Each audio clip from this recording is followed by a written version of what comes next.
Our story is about a girl named Iris. Iris is very sensitive, so much that she is always in tears. She cries when she's sad, when she's happy, and even tears up when things just get to her.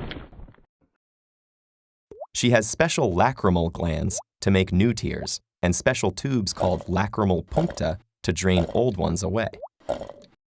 And she cries so much that she goes through 10 ounces of tears per day, 30 gallons a year. In fact, if you look closely, you'll see that she's crying a little bit all the time. The basal tears that Iris constantly produces form a thin coating of 3 layers that cover her and keep dirt and debris away. Right next to Iris is the mucus layer, which keeps the whole thing fastened to her. On top of it is the aqueous layer, which keeps Iris hydrated, repels invasive bacteria, and protects her skin, or cornea, from damage. And finally, there is the lipid layer, an oily outer film that keeps the surface smooth for Iris to see through and prevents the other layers from evaporating. Normally, Iris goes about her day without really noticing the basal tears doing their thing. That's kind of their whole point.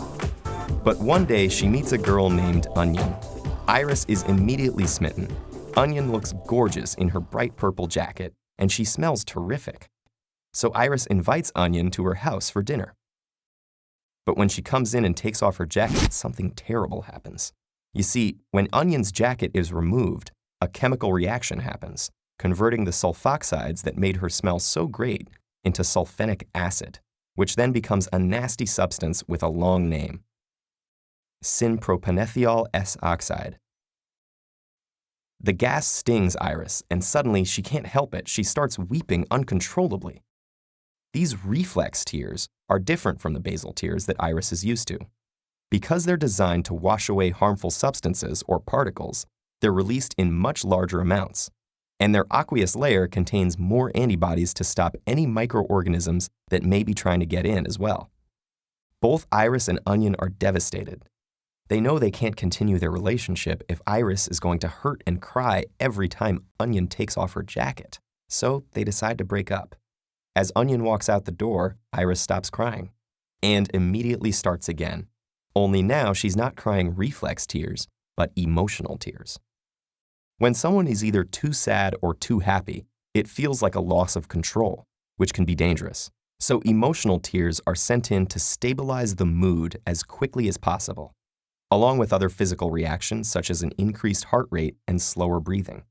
But scientists still aren't sure exactly how or why the tears themselves are helpful.